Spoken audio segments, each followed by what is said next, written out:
नमस्कार। प्राइम समाचारमा स्वागत छ। म संगीता कटुवाल। म सुषमा श्रेष्ठ। सुरु गरौं अहिलेसम्मका प्रमुख समाचारबाट। प्रतिनिधि सभा विघटनबारे सर्वोच्चद्वारा प्रधानमन्त्री र राष्ट्रपति कार्यालयलाई कारण देखाउ आदेश। असार 9 गतेदेखि नियमित सुनवाई हुने। सभामुखले 28 गते सर्वपक्षीय छलफल गर्ने।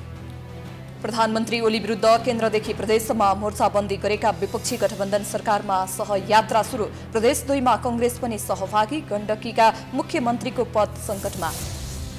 विभाजनको घोषणा गर्न मात्रै बाँकी रहेको एमालेको दोस्रो तहका नेताहरू एकताका लागि छलफलमा व्यस्त। माधव नेपाल भने नयाँ बृहत कम्युनिस्ट पार्टी गठनको गृह कार्यमा। कोरोना संक्रमणको दोस्रो लहर नियन्त्रण नहुँदै तेस्रो लहरको डर। बालबालिका जोखिममा। आज 3449 जनामा कोरोना पुष्टि। 5768 जना निको। 81 जनाको मृत्यु। 2.5 वर्ष अघि ताम झामका साथी ल्याएको सामाजिक सुरक्षा कार्यक्रम अलपत्र। सरकार गैर जिम्मेवार बन्दा बैंक तथा वित्तीय संस्थाहरू नै कार्यान्वयनको विपक्षमा।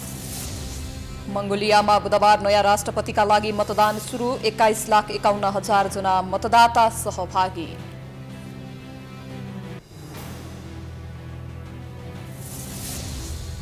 र क्यानद्वारा आर्थिक कार्यविधि परिमार्जन। राष्ट्रिय क्रिकेट खेलाडीले हरेक 1 दिवसीय खेल बापत 10,000 र T20 बापत 5,000 रुपैयाँ पाउने।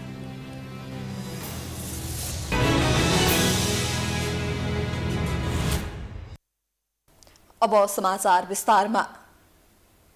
प्रतिनिधि सभा विघटन सम्बन्धी मुद्दामा आजै अन्तरिम आदेश आउने अनुमान गरिएको थियो। तर संवैधानिक इजलासका न्यायाधीशहरूको आन्तरिक बैठकले असार 8 गतेसम्म लिखित जवाफ पेश गर्न प्रधानमन्त्रीको कार्यालय र राष्ट्रपति कार्यालयलाई निर्देशन दिएको छ। त्यसपछि असार 9 गतेदेखि मात्रै निरन्तर सुनवाई हुने भएको छ। एक रिपोर्ट। बुधबार संवैधानिक इजलासमा बहस सुरु हुने बित्तिकै प्रधान न्यायाधीश चोलेन्द्र शमशेर राणाले आइतबार गठन भएको इजलासलाई निरन्तरता दिने जानकारी दिनुभएको थियो। यसअघि न्यायाधीश आनन्द मोहन भट्टराई र दीपक कुमार कार्कीले बस्ने नबस्ने बारे राय दिने भनिए पनि सो अघि नै राणाले 2 न्यायाधीशलाई नै निरन्तरता दिने निर्णय गर्नुभएको थियो। न्यायाधीश ईश्वर खतिवड़ाले संवैधानिक इजलासबारे उठेका प्रश्नले धेरै अनुभव प्राप्त भएको भन्दै आगामी दिनमा यस्ता कुरा नउठाउन रिट निवेदक र विपक्षलाई आग्रह गर्नुभएको थियो। त्यसपछि निवेदकको तर्फबाट बहस गर्ने कानून व्यवसायलाई आधा घण्टाको समय दिइएको थियो। निवेदकको तर्फबाट सुरुमा बहस गर्न आउनुभएका वरिष्ठ अधिवक्ता महादेव यादवले राष्ट्रपति विद्यादेवी भण्डारीले दुराशय राखेर केपी शर्मा ओली बाहेकको नेतृत्वमा सरकार गठन गर्ने निर्णय नलिएको तर्क गर्नुभएको थियो। बहुमत सदस्यले हस्ताक्षर दिएपछि राष्ट्रपतिले सरकार गठनको निर्णय लिनुपर्नेमा त्यसो नगरी दुराशय राखेको यादवको भनाइ थियो। उहाँले ती हस्ताक्षरबारे प्रतिनिधि सभामै निर्णय हुनुपर्ने तर्क राख्नु भएको थियो। त्यस्तै उहाँले उपधारा 4 को प्रयोग नगरी उपधारा 5 मा जान नमिल्ने बताउँदै त्यहाँ नै त्रुटि भएको जिकिर गर्नुभएको छ। संविधानको धारा 76(5) अनुसार सरकार गठन गर्दा दलको हुइप नलाग्ने बताउँदै उहाँले व्यक्तिलाई प्रधानमन्त्री बनाउन यो उपधाराको व्यवस्था गरिएको दाबी गर्नुभएको थियो। त्यस्तै अर्का बहसकर्ता वरिष्ठ अधिवक्ता शम्भु थापाले प्रतिनिधि सभामा नपुगिकन कसले विश्वासको मत प्राप्त गर्न सक्छ र सक्दैन भन्ने कुरा राष्ट्रपतिले भन्न नमिल्ने बताउनु भएको छ। थापाले पदमुक्त भइसकेका प्रधानमन्त्रीले प्रतिनिधि सभा विघटन गरेकाले स्वाभाविक रूपमा अदालतले अन्तरिम आदेश जारी गर्नुपर्ने माग गरेपछि न्यायाधीश ईश्वर खतिवड़ाले अन्तरिम आदेश दिने आधार के छ भनेर सोध्नु भएको थियो। जवाफमा थापाले विश्वासको मत लिन नसक्ने प्रधानमन्त्री पदमुक्त हुने भएकाले उनी फेरि प्रधानमन्त्री बन्न सक्दैनन् भन्ने जिकिर गर्नुभएको थियो। त्यस्तै प्रतिनिधि सभामा नपुगी तथा 76(5) को प्रक्रिया पूरा नगरी 76(7) मा जान नपाउने उहाँको भनाइ थियो। धारा 100 को उपधारा 3 ले विश्वासको मत नपाए पदमुक्त हुने भनेको उल्लेख गर्दै उहाँले विश्वासको मत पाउन सक्दिन भनेपछि ऊ पदमुक्त प्रधानमन्त्री हुने तर्क गर्नुभएको थियो। यति बहसपछि प्रधान न्यायाधीश सहित अन्य 4 जना न्यायाधीशहरू आन्तरिक छलफलमा जुटेका थिए। विपक्षी तर्फका अधिवक्ताले कुनै अन्तरिम आदेश आउने आशा गरे पनि कुनै आदेश भने आएन। इजलासले प्रधानमन्त्रीको कार्यालय र राष्ट्रपति कार्यालयसँग विघटन गर्नुपर्ने कारण माग गर्दै असार 8 गतेभित्र लिखित जवाफ मागेको छ। लिखित जवाफ आएपछि निरन्तर सुनवाई गरिने प्रधान न्यायाधीश चोलेन्द्र शमशेर जौहराले इजलासमा जानकारी गराउनु भएको थियो। न्यायाधीश ईश्वर खतिवड़ाले विघटन विरुद्धका 29 वटा रिट एकातिर र शेरबहादुर देउवा सहितका सांसदहरूको रिट एकातिर राखेर सुनवाई गरिने इजलासमा जानकारी गराउनु भएको छ। प्रधानमन्त्रीको कार्यालय र राष्ट्रपति कार्यालयसँग विघटन गर्नुपर्ने कारणको जवाफ 8 गतेभित्र बुझाउनेछ र 9 गतेपछि निरन्तर सुनवाई जारी राख्ने निर्णय इजलासले गरेको छ। सभामुख अग्निप्रसाद सापकोटाले प्रधानमन्त्री केपी शर्मा ओलीलाई बैठकमा सहभागी हुन आग्रह गर्दै चिठी लेख्नु भएको छ। बुधबार प्रधानमन्त्री एवं नेकपा एमाले अध्यक्ष ओलीलाई छलफल कार्यक्रममा सहभागी हुन सभामुख सापकोटाले आग्रह गर्नुभएको हो। सापकोटाले समसामयिक विषयमा संघीय संसदमा प्रतिनिधित्व गर्ने राजनीतिक दलका प्रमुखहरू र पूर्व प्रधानमन्त्रीहरूसँग छलफल गर्न लागेकोले 28 गते शुक्रबार संघीय संसद बानेश्वरको लोत्से हलमा सहभागी हुन आग्रह गर्नुभएको छ।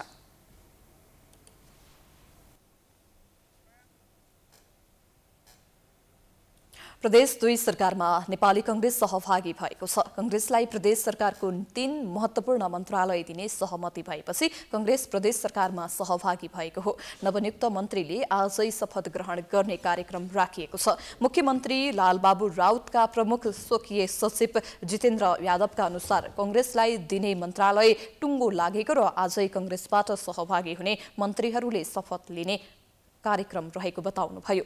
कांग्रेसका प्रदेश 2 का संसदीय दलका नेता राम सरोज यादवको नेतृत्वमा कांग्रेस प्रदेश 2 सरकारमा सहभागी भएको हो। यादवलाई भौतिक पूर्वाधार तथा यातायात मन्त्रालयको जिम्मेवारी दिइने भएको छ।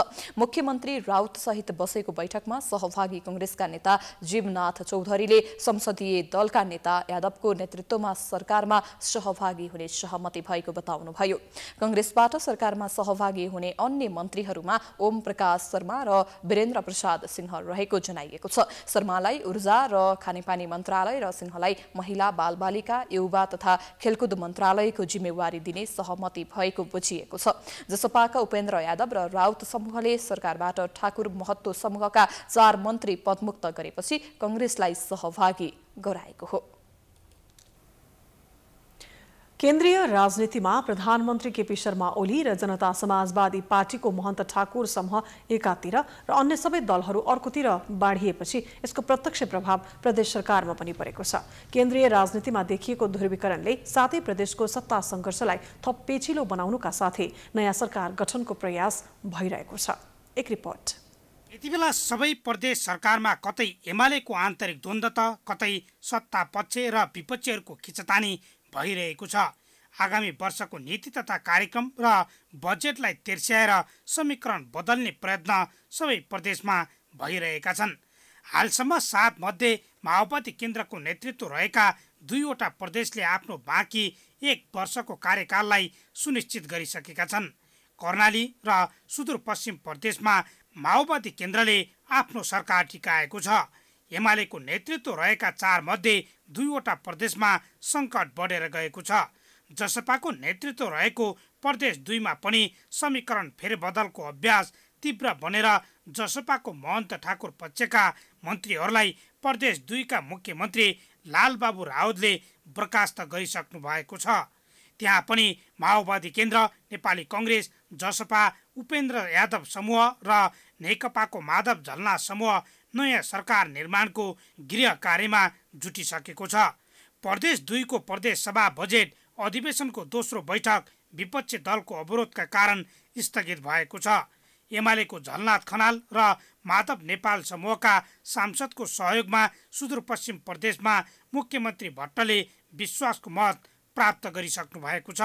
यसको प्रभाव प्रदेश मात्रै नभएर केन्द्रमा पनि उत्तिकै परेको छ।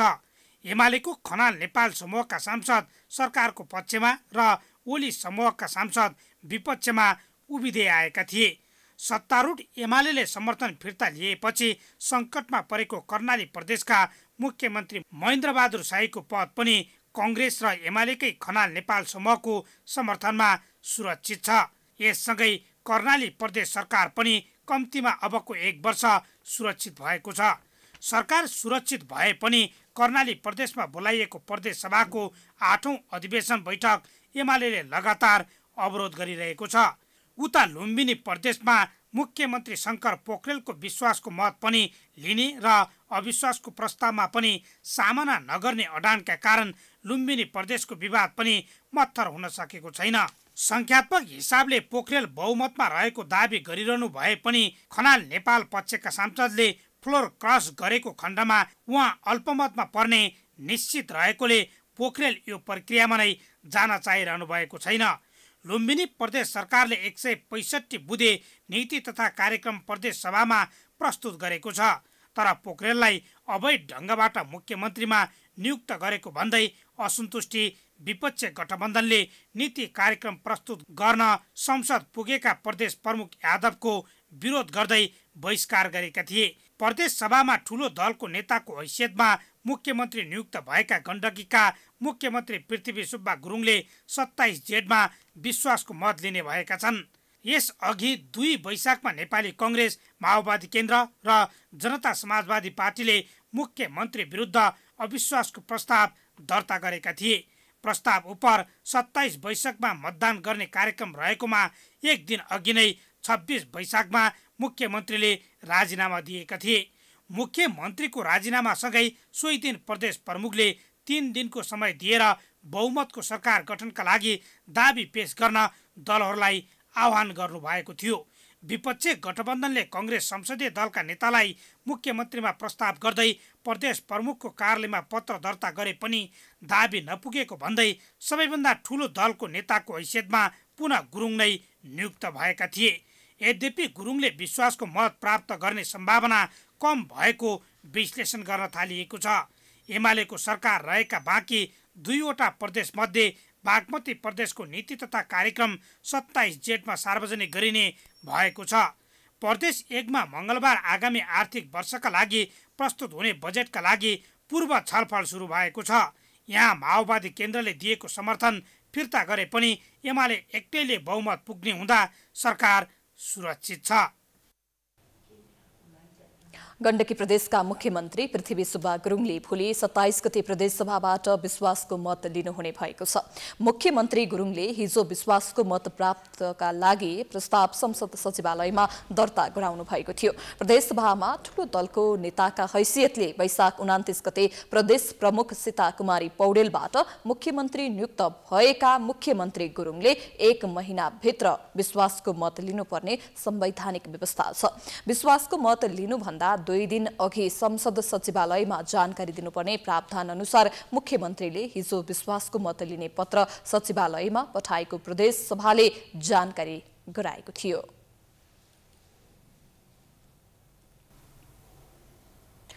राष्ट्रिय जनमोर्चाका प्रदेश सभा सदस्य कृष्ण थापालाई पुनर्बहाली गर्न सर्वोच्च अदालतको अन्तरिम आदेश खारेजीको माग गर्दै गण्डकीका सभामुख नेत्रराज अधिकारीले निवेदन दिनुभएको छ।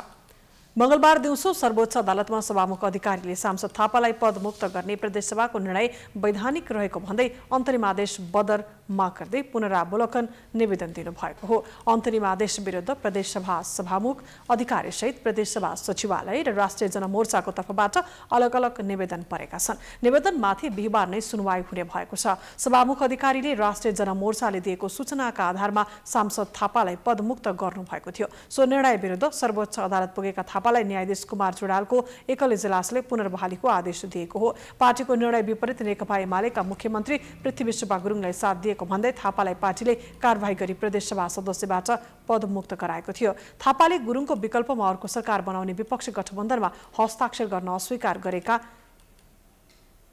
थापा एमाले र जनमोर्चाको तालमेलका आधारमा बागलुङबाट विजयी हुनुभएको थियो।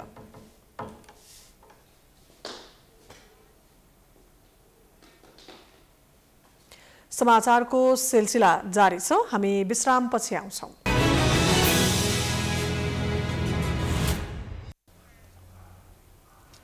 विश्रामपछि स्वागत छ। अब बाँकी समाचार। नेपाली कांग्रेसका सभापति शेरबहादुर देउवाले 2078 भदौमा पार्टीको महाधिवेशन हुने दावी गर्नुभएको छ। देउवाले बुधबार एक वक्तव्य जारी गर्दै पार्टीको महाधिवेशन प्राविधिक वा प्रशासनिक विषय मात्र नभएर यो एक महत्त्वपूर्ण राजनीतिक अभियान हो भन्दै पार्टीको जीवन्तताका लागि महाधिवेशन महायज्ञ भएको उल्लेख गर्नुभएको छ। देउवाले महाधिवेशन गर्न आफू पूर्ण प्रतिबद्ध रहेको भन्दै भ्रममा नपर्न पार्टीका नेता कार्यकर्ताहरूलाई आग्रह गर्नुभएको छ। कांग्रेसमा आउँदो भदौमा तोकिएको महाधिवेशन हुने कि नहुने भन्ने अन्यल भइरहेका बेला देउवाले जसरी पनि महाधिवेशन गर्ने प्रतिबद्धता जनाउनु भएको हो। महाधिवेशनको विषयलाई लिएर कसैले पनि भ्रममा राख्न वा भ्रम रहने काम गर्न नहुने उहाँको भनाइ छ। असार र साउन महिनाभित्र महाधिवेशनका लागि सबै पूर्व तयारी सकेर निर्धारित समयमा नै महाधिवेशन गर्ने उहाँको दाबी छ। पार्टीको क्रियाशील सदस्यताको व्यवस्थापन वडादेखि प्रदेश तहसम्मका अधिवेशनहरूको तयारी लगायत महाधिवेशनका सबै तयारी गर्नुपर्ने र त्यसका लागि निर्वाचन समिति क्रियाशील सदस्यता छानबिन समिति गठन भई काम गरिरहेको उहाँले जानकारी दिनुभएको छ।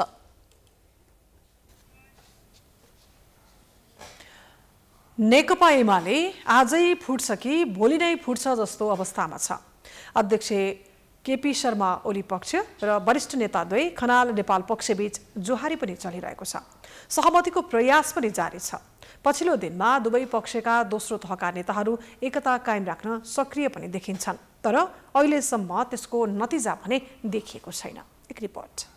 अगाडि नेकपा एमाले अध्यक्ष तथा प्रधानमन्त्री केपी शर्मा ओलीले एमाले एकताका लागि 6 बुँदे प्रस्ताव ल्याउनु भएको थियो, तर जवाफमा माधव कुमार नेपाल र झलनाथ खनाल पक्षले उक्त प्रस्ताव आफूलाई झुक्क्याउने खालको भएको भन्दै लिखित जवाफी प्रस्ताव नै पेश गरेका थिए। तर दुवै पक्ष कोहीप्रति पनि सकारात्मक नभएपछि दोस्रो तहका नेताहरू पार्टी एकताको लागि तातिरहेका छन्, जसको पछिल्लो उदाहरण हो मंगलबार राति होटल समिटमा भएको छलफल। ओली पक्षबाट सुवास नेमुवाङ, विष्णु पौडेल, प्रदीप गेवाली र विष्णु रिमाल सहभागी थिए भने नेपाल पक्षबाट घनश्याम भूषाल, योगेश भट्टराई, गोकर्ण विष्ट र भीम आचार्य सहभागी थिए। छलफलका क्रममा अध्यक्ष ओली र नेता नेपालको वक्तव्यबारे एक अर्को पक्षले गुनासो गरेका थिए। ओली पक्षले 2075 जेठ 3 पूर्व फर्किने प्रतिबद्धता जनाए पनि सहमतिमा नआएको ओली पक्षको गुनासो थियो। नेपाल पक्षका नेताहरूले भने अध्यक्ष ओलीको प्रस्तावमा थप प्रष्टता खोजेका छन्। मंगलबार भएको छलफलमा पनि ओली पक्षका नेताहरूले प्रतिनिधि सभा विघटन विरुद्ध सर्वोच्च अदालतमा परेको रिटबाट सांसदहरूको हस्ताक्षर फिर्ता लिनुपर्ने जोड दिएका छन्। तर नेपाल पक्षका नेताहरूले नेता नेपालको वक्तव्यमा चाहिँ संसद विघटनपछि रिट गएकाले विघटन फिर्ता भए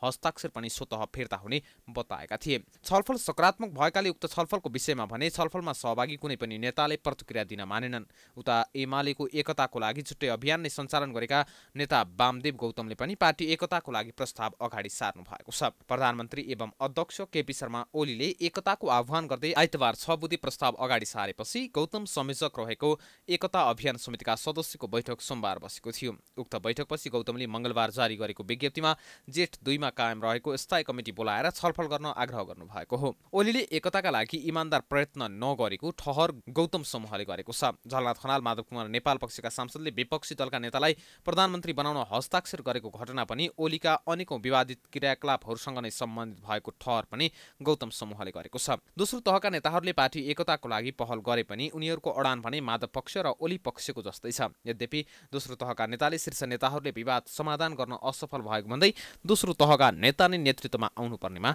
जोड दिएका छन्। विघटित प्रतिनिधि सभाको ठूलो दल नेकपा एमाले विभाजन हुन्छ भन्ने अवस्थामा छ। एमालेका वरिष्ठ नेता माधव कुमार नेपालले पार्टी विभाजन भइहाल्यो भने कम्युनिस्टहरूलाई समेटेर बृहत पार्टी बनाउने लक्ष्य लिएको देखिन्छ। पटक पटक फुट्ने र जुट्ने प्रवृत्ति भएका कम्युनिस्टहरूको बृहत एकता सम्भव छ त? हेरौं यो रिपोर्ट। 2006 सालमा पुष्पलाल श्रेष्ठको नेतृत्वमा स्थापित नेपाल कम्युनिस्ट पार्टी कति चिरामा विभाजित भयो र कम्युनिस्टका साइन बोर्ड झुन्डाइएका कति पार्टी छन् भनेर गणना गर्न निकै समय खर्चनुपर्ने अवस्था छ। भनिन्छ 70 वर्ष इतिहासमा कम्युनिस्ट पार्टी 70 पटक नै फुट्यो। त्यस्तै दुई कम्युनिस्ट पार्टीका अध्यक्षहरूले चुनावी गठबन्धन हुँदै पार्टी एकतासम्म पुगे पनि त्यसले निरन्तरता पाउन भने सकेन। जनयुद्धबाट आएको माओवादी यहाँसम्म आउँदा टुटफुट विभाजन र एकता हुँदै अहिले विभिन्न टुक्रामा विभाजित छ। झापा आन्दोलन हुँदै 2049 सालबाट खुला राजनीतिबाट नै समाज परिवर्तन गर्न सम्भव छ भन्दै मदन भण्डारीको जबज मान्दै आएको नेकपा एमाले आन्तरिक कलहका कारण उत्पन्न विद्रोहले गर्दा विभाजित जस्तै छ। औपचारिक रूपमा घोषणा मात्र हुन बाँकी छ।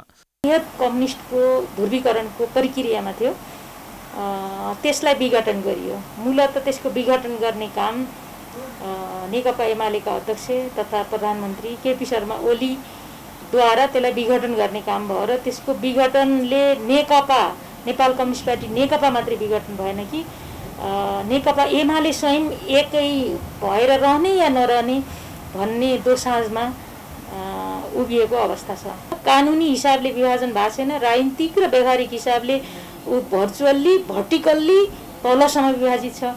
विगतका ओली पीडित समूहहरू अब पनि ओलीकै अत्याधिक पेलाइका कारणले सबै एउटै दलमा एकीकृत हुने सम्भावना पनि प्रबल देखिएको छ। प्रधानमन्त्री केपी शर्मा ओली बाहेकका शक्ति एक हुन आवश्यक रहेको नेकपा एमालेकी नेत्री रामकुमारी झाँक्रीको तर्क छ।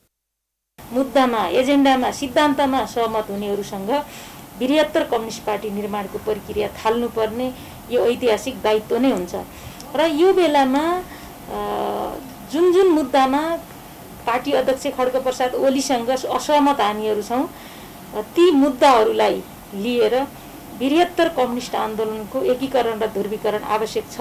आजैका दिनमा हुन्छ कि हुँदैन थाहा छैन, तर वस्तुगत अवस्थाले त्यो देखाउँछ। केपी ओली बाहेकको नेपालको कम्युनिस्ट आन्दोलनको ध्रुवीकरण पनि सम्भव छ। भिन्न पृष्ठभूमिबाट आएका कम्युनिस्ट पार्टीबीच एकता कति सम्भव छ भन्ने बारे पनि बहस भइरहेको छ। फरक धारबीच तीव्र बनेको वैचारिक सङ्घर्ष, आरोप प्रत्यारोप र प्रतिस्पर्धाको श्रृङ्खला एकतामा परिणत हुनु ऐतिहासिक छ। अब नेकपा एमालेको माधव पक्ष र माओवादी केन्द्र लगायतहरू बीच बृहत कम्युनिस्ट पार्टीको अवधारणा बन्न सक्ने राजनीतिक विश्लेषक श्याम श्रेष्ठ बताउनुहुन्छ। मेरो अनुमान चाहिँ अहिले नेकपा एमालेको जो यो माधव नेपाल झलनाथ समूहको टुक्रा हो त्यो र यतापट्टि नेकपा माओवादीको समूह र अरू ससाना समूह जो अहिले नेपालमा विद्यमान छन् त्यो समूह मिल्यो भने चाहिँ बृहत कम्युनिस्ट पार्टी बन्ने हो। सम्भावना चाहिँ छ, अहिले बनिहाल्ला कि नहाल्ला त्यो भन्न सकिँदैन, तर त्यो सम्भावना चाहिँ छ। प्रतिनिधि सभा विघटन विरुद्ध अहिले नै उनीहरू एउटै मोर्चामा एकताबद्ध भइसकेका छन्। शत्रुको शत्रु आफ्नो मित्र हो भन्ने सिद्धान्त अनुसरण गर्दै माधव झलनाथ समूह तथा प्रचण्ड नेतृत्वको नेकपा माओवादी समूह प्रकारान्तरले एकत्रित भएर निकट भविष्यमा एउटै दल बनाए भने आश्चर्य मान्नुपर्ने छैन। प्राइम टाइम्स टेलिभिजनका लागि क्यामेरामा राजु थापाको साथमा प्रकाश बमको रिपोर्ट।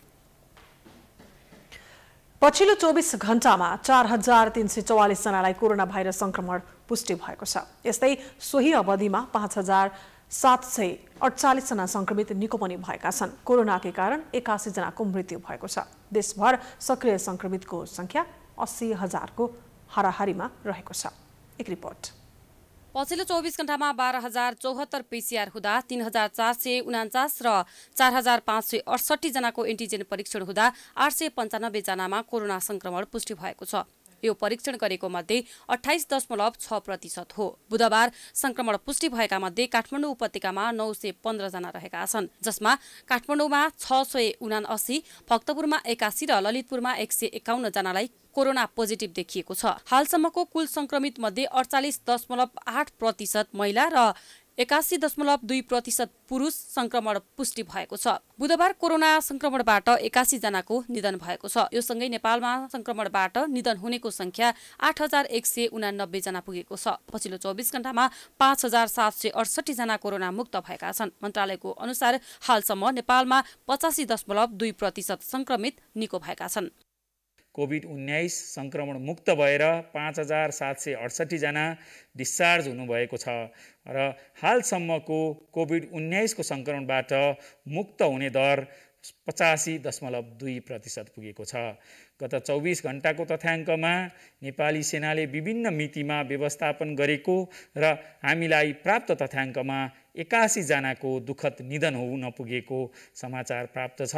स्वास्थ्य तथा जनसङ्ख्या मन्त्रालयका प्रवक्ता डाक्टर कृष्ण पौडेलले अझै पनि 46 बढी जिल्लामा 500 भन्दा बढी सक्रिय संक्रमित रहेको र गाउँ-गाउँमा संक्रमण बढ्दै गएको पाइएको बताउनु भएको छ। पछिल्लो 14 दिनमा पाँचथर, ओखलढुङ्गा, तेह्रथुम, सिराहा, सिन्धुपाल्चोक, नुवाकोट, नवलपरासी पूर्व, रोल्पा, रुकुम पश्चिम र दार्चुलामा सक्रिय संक्रमित बढेको, गाउँ-गाउँमा कोरोना फैलिएको स्पष्ट भएको बताउनु भएको छ। यसरी गाउँ-गाउँमा संक्रमण बढिरहेकोले लक्षण देखिने बित्तिकै परीक्षण गरिहाल्न र आइसोलेट भएर बस्न उहाँले सबैलाई अपील गर्नु भएको छ। 44.5% उच्च दरमा संक्रमित पत्ता लागेको छ।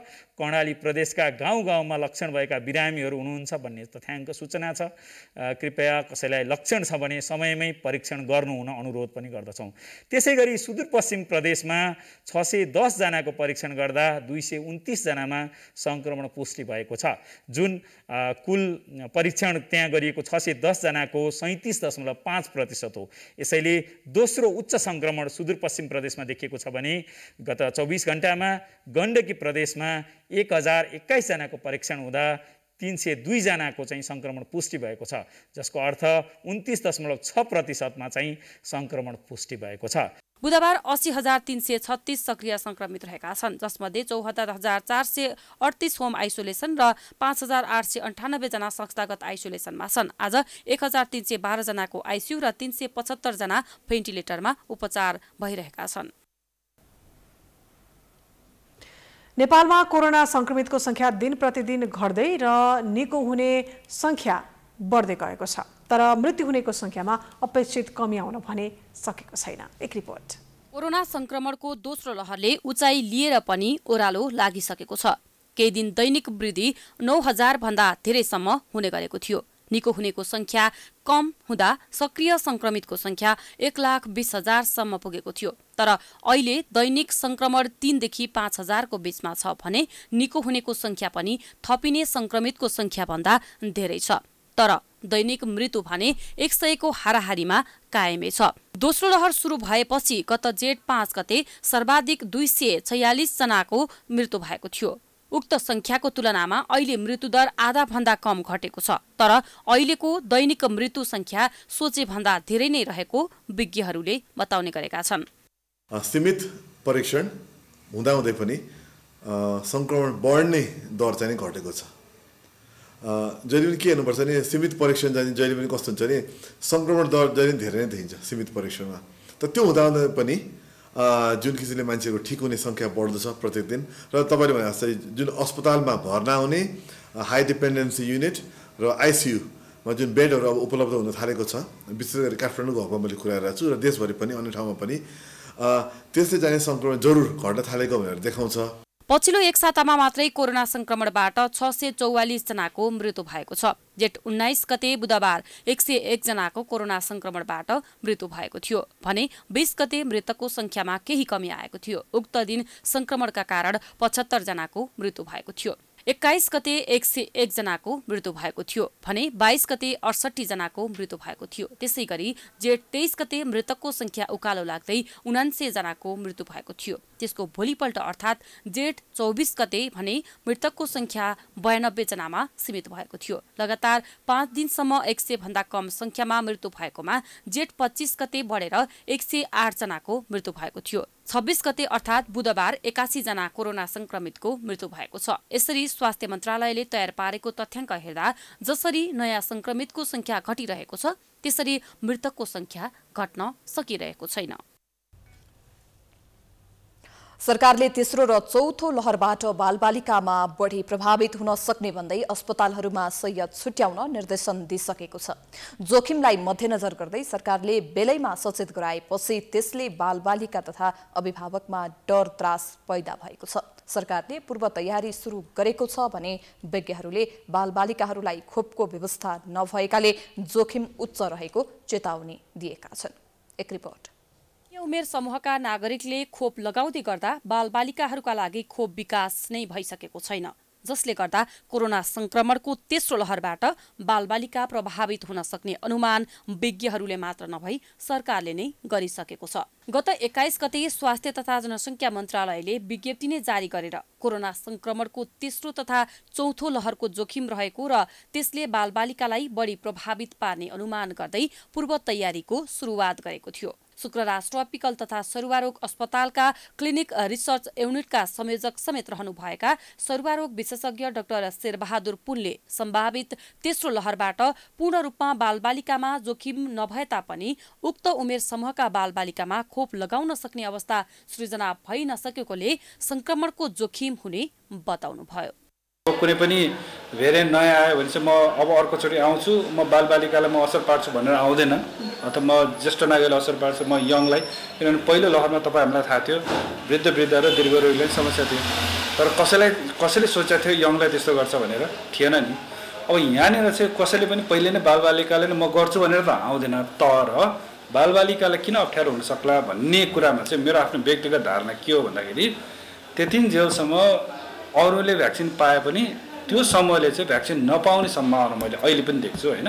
त्यो भनेको चाहिँ अब जहाँ जसले भ्याक्सिन पाए त्यहाँबाट ट्विस्ट भएर जहाँ चाहिँ भ्याक्सिन पाएको छैन त्यहीँ पुग्ने हो। त्यो जनस्वास्थ्य विज्ञ डाक्टर बाबुराम मरासिनीले सरकारले अस्पतालमा बालबालिकाको स्वास्थ्यको ध्यान दिँदै संरचना विस्तारमा ध्यान दिनु सकारात्मक भए तापनि कार्यशैली गलत भएको टिप्पणी गर्नुभएको छ। पहिलो र दोस्रो लहरको चपेटामा परेका नागरिकको लागि पुनः तेस्रो लहरको जोखिमले त्रसित बनाएको बताउनु भएको छ। उहाँले बालबालिकालाई संक्रमणबाट जोगाउनका लागि अपनाउनु पर्ने सावधानी र हुन सक्ने क्षति कम गराउनुतर्फ ध्यान दिनुपर्ने ध्यान आकर्षण गराउनु भएको छ। अब नेपाल सरकारको कुनै पनि एजेन्सीले बोल्नुभन्दा अगाडि त्यसलाई विज्ञानै समात्नुपर्छ। नेपालको संविधान कानुनको पनि हिसाब किताब गर्नुपर्छ र साथसाथै अनि यो भन्दाखेरि राम्रो हुन्छ कि नराम्रो हुन्छ यसले यो जनसाधारणमा जनतामा त्रासको वातावरण सिर्जना गर्छ कि गर्दैन, बच्चाहरूमा त्रास गराउँछ कि गराउँदैन। ठुला बच्चाहरूले त बुझ्छन् नि, तिमीहरू अब कोरोना लाग्नलाई तयार हो, अब तिमीहरूको पालो आयो कोरोना लाग्ने अब आइसियुमा जाने भन्ने खालको सन्देश दिन थालेपछि त्यसले राम्रो चाहिँ कुराहरू हुँदैन। हेर्नुहोस्, त्यसैले अब यो गर्नु पर्थ्यो के भने यो भित्रभित्र तयारी गर्ने, तयारी भने यसरी अब बाहिरले कुरा ल्याएर हुँदैन। स्वास्थ्य तथा जनसङ्ख्या मन्त्रालयका सहप्रवक्ता समीर कुमार अधिकारीले बालबालिकाका लागि खोप विकास नहुनु र शैक्षिक गतिविधिबाट बालबालिकामा संक्रमण फैलिन सक्ने अत्याधिक खतरा हुने बताउनु भएको छ। पहिलो र दोस्रो लहरका प्रभावबाट अरू उमेर समूहका व्यक्तिमा व्यवहार परिवर्तन आए तापनि बालबालिकामा उक्त कुराहरू लागू गर्न कठिन हुने र बालबालिकाहरूका लागि खोपको विकास नभएका कारण जोखिम रहेको हुँदा पूर्वाधार तयारीमा जुटेको बताउनुभयो। व्यवहार परिवर्तनका कुराहरूमा बालबालिका केन्द्रित भएर हाम्रा व्यवहार परिवर्तनहरू अलि बढी गर्नुपर्छ है भनिएको। पहिलो लहरमा हामीले हेर्यौँ भने ज्येष्ठ नागरिकहरू दीर्घ रोगीहरूलाई बढी गाह्रो भएको देखेका थियौँ। दोस्रो लहरमा हेर्यौँ भने कुनै पनि उमेर समूह भनेर यसले छुट्याएको अवस्था थिएन। तेस्रो लहर आउँदाखेरि अरूमा व्यवहार परिवर्तन अलिकति हुने अवस्था हुन्छ, धेरै सचेत पनि भइएको हिसाबले। तर बालबालिकामा हुँदैन है भनेर हामी बढी केन्द्रित त्यो वर्गमा हुनुपर्छ, सुरक्षित रहनुपर्छ, हाम्रा तयारीहरू त्यसरी जानुपर्छ भनिएको हो। यो भन्नुको अर्थ हामी एकदमै भयावह अवस्था आइहाल्छ भनिएको होइन। कोरोना संक्रमणका बीच तेस्रो लहरका कुराहरू चलिरहँदा शैक्षिक गतिविधिलाई अगाडि बढाउन पनि स्वयं सरकारले नै निर्देशन दिइसकेको छ। कतिपय जिल्लाहरूमा असाढबाट नयाँ शैक्षिक सत्र सुरु गर्न भनेर योजना नै अगाडि बढाइसकेको अवस्था छ। एकातिर स्वास्थ्य मन्त्रालयले बालबालिकामा जोखिम हुन सक्ने भन्दै गर्न लगाएका तयारी छ भने अर्कोतर्फ शिक्षा मन्त्रालयले भर्ना प्रक्रिया अगाडि बढाउन निर्देशन दिनुले सरकार बीच नै समन्वय नभएको देखिएको छ। प्राइम टाइम्स टेलिभिजनका लागि सृजना कार्की, काठमाडौँ। उपप्रधानमन्त्री एवं परराष्ट्र मन्त्री रघुवीर महासेठले भारतलाई कोरोना भाइरस विरुद्धको खोप ल्याउन सहजीकरणका लागि आग्रह गर्नुभएको छ। बुधबार नेपालका लागि भारतीय राजदूत श्री विनय मोहन क्वात्रासँगको भेटमा परराष्ट्र मन्त्री महासेठले खोप आयातमा सहयोग गर्न आग्रह गर्नुभएको हो। भेटमा भारतीय राजदूत क्वात्राले महासेठलाई परराष्ट्र मन्त्री बनेकोमा भारतीय विदेश मन्त्री एस जयशंकरको बधाई सन्देश सुनाएका थिए। परराष्ट्र मन्त्रालयले दिएको जानकारी अनुसार भेटघाटको क्रममा खोप आपूर्तिसहित विभिन्न आपसी हितबारे छलफल भएको बताइएको छ।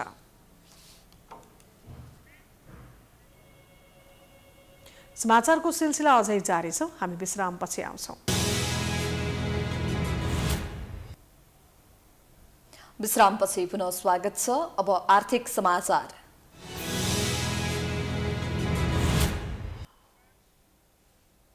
साढे 2 वर्ष अघि पोलपोलमा प्रधानमन्त्री केपी शर्मा ओलीको तस्बिर टाँसेर सरकारले श्रमिकको पक्षमा काया पलट गरेको सन्देश दिँदै सामाजिक सुरक्षा योजना शुभारम्भ गरेको थियो। तर उक्त योजनामा लक्षित वर्ग नै आकर्षित हुन सकेका छैनन्। अहिले सरकारले कार्यक्रमलाई केही परिष्कृत गर्न खोजेको छ, तर पनि सरकारवाला निकाय सन्तुष्ट छैनन्। एक रिपोर्ट। 2075 मंसिर 11 गते प्रधानमन्त्री केपी शर्मा ओलीले योगदानमा आधारित सामाजिक सुरक्षा कोष खडा गरेर नयाँ कार्यक्रम सार्वजनिक गर्नुभएको थियो। सामाजिक सुरक्षा योजना मार्फत श्रमिक तथा कामदारको हित गर्ने सरकारको दाबी रहेको थियो। तर सरकारले उक्त कार्यक्रमबारे सबैलाई स्पष्ट पार्न पनि सकेन, सम्बन्धित पक्षले जान्न पनि चाहेनन्, जसले गर्दा कार्यक्रमको लक्ष्य नै धरापमा परेको छ। यसलाई मध्यनजर गरेर सरकारले आगामी आर्थिक वर्षको बजेटमा सामाजिक सुरक्षा कोषको दायरा बढाएको छ। तर सरकारले गरेको यो निर्णयप्रति बैंक तथा वित्तीय संस्थाहरूले सरकारको आलोचना गर्दै आएका छन्। सरकारले सामाजिक सुरक्षा कोषमा निजी बैंक तथा वित्तीय संस्था जसरी भए पनि सहभागी हुनुपर्ने अडान राख्दै आएको छ। तर वित्तीय संस्थाका कर्मचारी भने खाइपाई आएको सुविधा कटौती हुने भएकाले कुनै पनि अवस्थामा सहभागी नहुने बताउँदै आएका छन्। योगदानमा आधारित सामाजिक सुरक्षा कोषमा आबद्ध हुन कोषको ऐनमा स्वैच्छिक भनिए तापनि हाल सरकारले बाध्यकारी नियम लगाउन खोजिरहेको वित्तीय क्षेत्रका व्यक्तिहरू बताउँछन्। असार मसान्तसम्म सामाजिक सुरक्षा कोषमा आबद्ध भइसक्नुपर्ने सरकारको बाध्यकारी व्यवस्थामा धेरै कर्मचारीले सहभागी हुन्नौ भनेको अवस्थामा अहिलेका लागि यो व्यवस्था ऐच्छिक गर्दै अगाडि बढ्नुपर्ने नेपाल बैंकर्स संघका कार्यकारी निर्देशक अनिल शर्मा बताउँछन्। छ। अब कर्मचारी बीचमै यसमा अलिकति विभेदहरू बढ्दै गइरहेको छ र कतिपय कर्मचारीहरू चाहिँ कोषमा चाहिँ आबद्ध हुन अनिच्छुक देखिरहेका छन्। अब त्यस कारणले गर्दाखेरि चाहिँ अब यो कोषमा आबद्ध हुने नहुने व्यवस्था चाहिँ अब अलिकति, किनभने यो श्रमिकको लागि ल्याइएको हो, योगदानकर्ताको लागि ल्याइएको हो, योगदानकर्ता आफै नै इच्छुक छैनन् भने यो व्यवस्था हालको लागि चाहिँ अलिकति ऐच्छिक गर्दै अगाडि बढ्दै जाँदाखेरि चाहिँ बिस्तारै यो आबद्ध हुने उसलाई चाहिँ सहयोग गर्छ कि भन्ने चाहिँ हाम्रो धारणा हो। सरकारले सामाजिक कोषमा बैंकिङ क्षेत्रमा जबरजस्ती सामाजिक सुरक्षा कोषमा सहभागी हुनुपर्ने बताए पनि न्यून आय भएका मजदुर र श्रमिकलाई समेट्न नसकेको नेपाल ट्रेड युनियन कांग्रेसका उपाध्यक्ष तेजेन्द्र जङ्कारकी बताउँछन्। वर्तमान सरकारले नयाँ युगको प्रारम्भ भयो भनेर भन्यो, तर हामी प्रजातन्त्रवादी श्रमिकहरू योगदानमा आधारित सामाजिक सुरक्षा कोषको विरोधी चाहिँ होइनौँ। तर अहिले चाहिँ सरकारले के भन्दैछ त भन्नुहुन्छ भने हेर्नुहोस्, अहिले होटल क्षेत्रमा रहेका चाहे होटल सोल्टी भन्नुहोस्, निम्न स्तरमा रहेको चाहे एउटा रेस्टुरेन्ट भन्नुहोस्, ती सम्पूर्ण मजदुरहरूलाई योगदानमा आधारित सामाजिक सुरक्षा कोषको दायरामा ल्याउनु पर्दथ्यो। ब्याङ्क सेक्टरलाई हेर्नुहोस्, अहिले त ब्याङ्क सेक्टरका वित्तीय क्षेत्रमा रहेका चाहिँ युनियनहरू, त्यहाँ रहेका कर्मचारीहरू त पुरा आन्दोलित अवस्थामा छन्। जबरजस्ती योगदानमा आधारित सामाजिक सुरक्षा कोषमा चाहिँ आइज भन्दैछ। तर सामाजिक सुरक्षा कोषले भने बैंक तथा वित्तीय क्षेत्रले भने जस्तो अव्यावहारिक नभएको दावी गरेको छ। कोषका उपनिर्देशक रोहित रेग्मीले राम्रोसँग बुझेर सबैलाई कार्यक्रममा समावेश हुन आग्रह गर्नुभएको छ। श्रम ऐनको दफा 178 को उपदफा 3 र श्रम ऐनको दफा 34 को उपदफा 3 ले खाइपाएको सुविधा घट्दैन, घटाउन पाइँदैन भनेको छ। आफू केही गरी दुर्घटना परियो, लाइफ टाइम पेन्सन प्रदान गर्छ सामाजिक सुरक्षा कोषले, अशक्तता सुविधा। आफू केही गरी डेथमा भयो, केही गरी मृत्यु भयो भने आफ्नो परिवारको पनि चिन्ता गर्नु परेन। बिचमा बिरामी भयो, सामाजिक सुरक्षा कोषले हेर्छ। यी सबै कुराहरू समेत हेर्दै गर्दा त राम्रो छ जस्तो लाग्छ। अझै बढी सुविधा पाउनुहुन्छ उहाँले। खाइपाई सुविधा आएको सुविधा घट्ने होइन कि भइरहेको भन्दा बढी सुविधा हुन्छ सामाजिक सुरक्षा कोष आउँदा त। तर उहाँहरूले किन बुझ्नु भएको छैन त्यो त थाहा भएन, उहाँहरूसँग सम्बन्धित विषय भयो। अहिलेसम्म उक्त कार्यक्रममा आबद्ध हुने श्रमिक तथा मजदुरको संख्या 2,28,936 पुगेको छ। त्यसैगरी अहिलेसम्म 8वटा कमर्सियल बैंक आबद्ध भएकोमा ती बैंकका 1738 जना कर्मचारी कार्यक्रममा समेटिएका छन्। यो तथ्याङ्कले नै सामाजिक सुरक्षा कार्यक्रम सफल भएको भन्न सकिन्न। प्राइम टाइम्स टेलिभिजनका लागि क्यामेरामा राजु थापाको साथमा मनिषा भण्डारी, काठमाडौँ। अब अन्तर्राष्ट्रिय समाचार।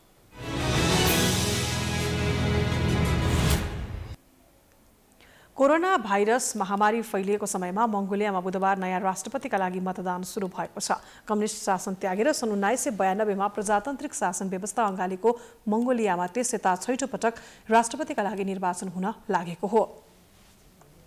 डेमोक्रेटिक पार्टीबाट राष्ट्रपति बनेका बाटुल्गा खल्टका भने यसपटक उम्मेदवार भएका छैनन्। मङ्गोलियाको संविधान अनुसार कुनै पनि राष्ट्रपति 2 कार्यकाल राष्ट्रपति हुन पाउँदैनन्। मङ्गोलियामा राष्ट्रपतिको कार्यकाल 6 वर्षको हुन्छ। राष्ट्रपतिका उम्मेदवारहरूमा मङ्गोलियन पिपुल्स पार्टीबाट पूर्व प्रधानमन्त्री उखनाजिन खुरेलसुख पनि चुनावी मैदानमा छन्। यस दलको संसदमा बलियो बहुमत रहेको छ। विगतमा सैनिक सेवाबाट राजनीतिमा प्रवेश गरेका कारण खुरेलसुखले जितेमा मुलुकको सार्वजनिक मामिलाहरूमा सैनिकहरू हावी हुन सक्ने अनुमान गरिएको छ। मङ्गोलियाको निर्वाचन आयोगका अनुसार चुनावका लागि 21,51,000 व्यक्तिको नाम मतदाता सूचीमा रहेको छ।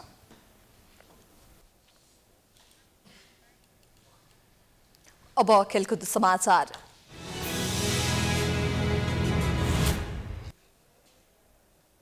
नेपाल क्रिकेट संघ क्यान्डले 2 दशकपछि पहिलो पटक आर्थिक कार्यविधि परिमार्जन गरेर नयाँ बनाएको छ। सन् 2001 मा बनाएको आर्थिक नियमावलीलाई परिमार्जन गरेर 2077 मा आधारित भएर नयाँ कार्यविधि तयार पारेको छ। वर्षौंदेखि आर्थिक नियमावली बनाउने भनेर बारम्बार कुरा हुँदा पनि त्यत्तिकै थाँती राखेको क्यान्डले लामो प्रयासपछि मंगलबार बसेको बैठकले नयाँ कार्यविधिलाई पारित गरेको हो।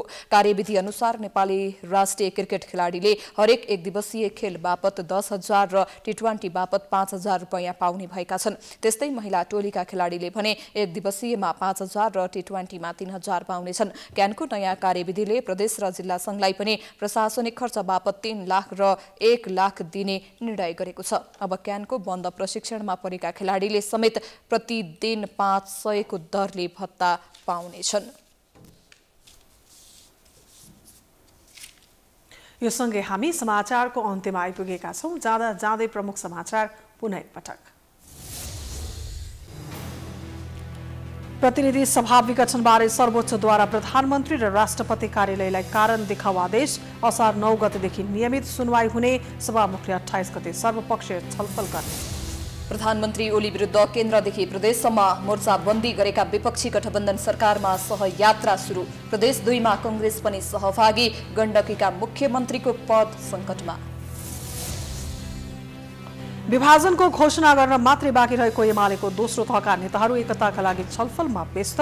माधव नेपाल भने नयाँ बृहत कम्युनिस्ट पार्टी गठनको गृह कार्यमा। कोरोना संक्रमणको दोस्रो लहर नियन्त्रण नहुँदै तेस्रो लहरको डर। बालबालिका जोखिममा आज 3449 जनामा कोरोना पुष्टि। 5768 जना निको, 81 जनाको मृत्यु। 2.5 वर्ष अघि तामझामका साथ ल्याइएको सामाजिक सुरक्षा कार्यक्रम अलपत्र। सरकार गैर जिम्मेवार बन्दा बैंक तथा वित्तीय संस्थाहरू नै कार्यान्वयनको विपक्षमा।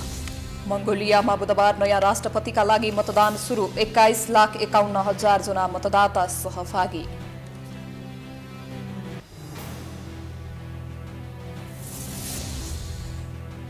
र क्यानद्वारा आर्थिक कार्यविधि परिमार्जन। राष्ट्रिय क्रिकेट खेलाडीले हरेक 1 दिवसीय खेल बापत 10,000 र T20 बापत 5,000 रुपैयाँ पाउने। समाचार अहिलेलाई सकियो। यसपछिको प्रस्तुति जनता जान्न चाहन्छन् ऋषि धमलाको साथमा। हेर्दै गर्नुहोला प्राइम टाइम्स टेलिभिजन। नमस्कार।